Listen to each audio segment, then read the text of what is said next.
அரசியலில் என்ன வேண்டுமானாலும் நடக்கலாம், அது எப்பொழுது வேண்டுமானாலும் நடக்கலாம். நேற்று திமுக இளைஞரணி சார்பாக திருவண்ணாமலையில் ஒரு கூட்டம் நடந்துச்சு.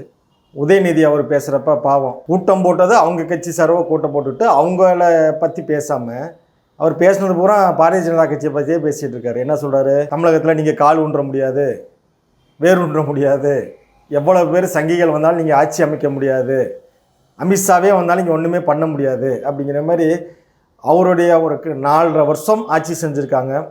தேர்தலுக்கு வர்றப்ப கிட்டத்தட்ட 505 வாக்குறுதிகள் கொடுத்துருக்காங்க. அதில் நம்ம என்ன செஞ்சோம், அடுத்து வர தேர்தலில் நம்ம எப்படி ஜெயிக்கணும், நம்ம அதுக்கு என்ன பண்ணணும் அப்படிங்கிறத சொல்லாமல் அங்கே போய் பாவம் பிஜேபியை பற்றியே புலம்பிக்கிட்டு இருக்கார். 2011 ஜெயலலிதா அம்மா ஆட்சிக்கு வந்தப்போ அதில் இருக்கிற மினிஸ்டர் பூரா பயந்துக்கிட்டே இருந்தாங்க, எப்போ நம்ம பதவி பறி போகுமோ என்னமோ அப்படிங்கிற மாதிரி ஒரு பயத்திலே வேலை பார்த்துக்கிட்டு இருந்தாங்க. அது மாதிரி தான் இப்போ அவர் ஒரு கட்சி சார்பாக, அவங்க கட்சி சார்பாக ஒரு கூட்டம் போட்டுக்கிட்டு அவங்க நிர்வாகிகளை வச்சுக்கிட்டு பாவம் பிஜேபியை பற்றியே புலம்பிக்கிட்டே இருக்கிறார் மனுஷன். தலைவரே, நாங்கள் தமிழ்நாட்டில் கால் ஊன்றி வேர் ஊன்றி ஆட்சியை பிடிக்கிற அளவுக்கு வளர்ந்தாச்சு. நீங்கள் எப்படி எங்களோட களத்தில் போட்டி நிற்கணுங்கிறத பற்றி யோசிங்க.